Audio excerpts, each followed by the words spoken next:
Hey y'all, thanks for tuning in to Outdoor and Door Texan. Today I'll be showing you how to smoke a beef chuck roast. You may be familiar with this cut of meat being used for pot roasts and other slow cooker type recipes, but I'm here to tell you the chuck roast is perfect for the smoker. You can smoke it like a brisket, you can make burnt ends, or you can smoke it and then pull it like a pork butt. It's versatile, it's cheap, and we're going to walk through the steps on how I make mine oh so tasty. First up, make sure and select a chuck roast with a healthy amount of marbling. The higher the fat content, the safer you are from your roast drying out in the smoker. There's other tricks to preventing that from happening, but this is always a great first step. Take some yellow mustard and add a thin layer to the outside of the roast. This won't affect the flavor of your end result, it's simply here to act as a binder for your rub. Speaking of rub, we're going to start with a 50-50 mix of chunky kosher salt and coarse cracked pepper.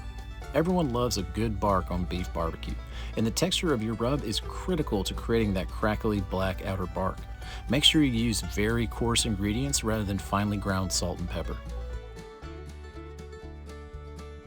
After the salt and pepper, I'm going to hit this roast with one of my favorite barbecue seasonings, Musket Powder Black Label.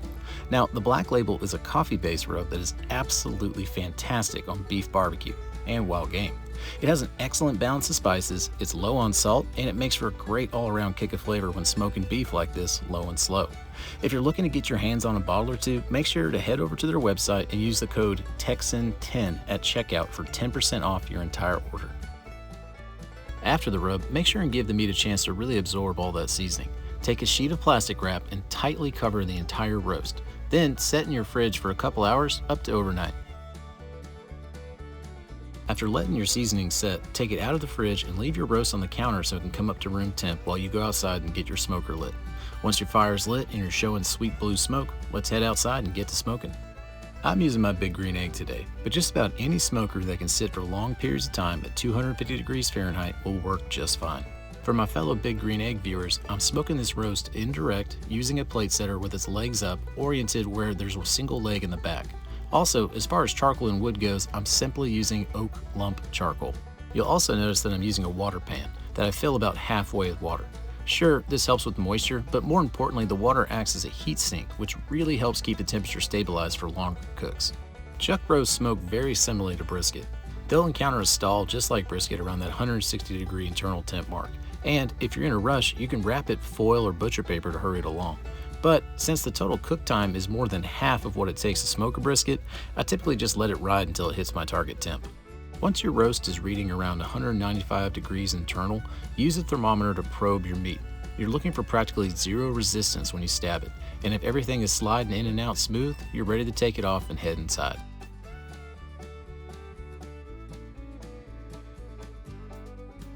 Always rest your barbecue.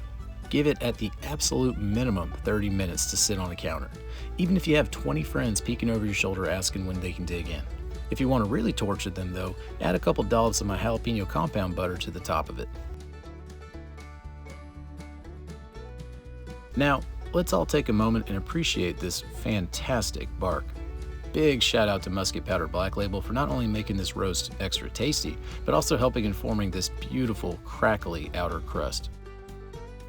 Slicing into the roast, there's a fairly pronounced smoke ring, which always gets the barbecue guys excited, but more importantly, there's a great balance of crunchy outer bark and juicy inner meat that makes just the perfect bite of barbecue. I typically take a large knife or a cleaver and get to chopping. You can either leave the meat in large chunks or go crazy and cut it down into a fine pulled beef texture. Either way, this is going to make for some of the best barbecue sandwiches. Speaking of sandwiches, here's 3 different ways I like to set up mine. 1, you can just pile a few slices on top of one another. 2, grab a couple outer corner pieces that are all bark for one of those super crunchy bites. Or 3, really chop that roast up and pile it high for a traditional chopped beef barbecue sandwich. Either way you go, give everything a jalapeno, a pickle, maybe some onion, and a splash of barbecue sauce, and you'll be king of your next cookout. Beef chuck roast. It's cheap, it smokes quickly and with little fuss, and it's very tasty. Because of all that, many people call it the poor man's brisket, but to me, this is an absolute treasure. That'll do it for this one, and thank y'all so much for watching. Let me know in the comments below if you have any questions or have any insight to add. If you're new to the channel, I hope I've been helpful in sharing my perspective, and please make sure to like this video and subscribe to my channel for more great content to come. Alright y'all, take care.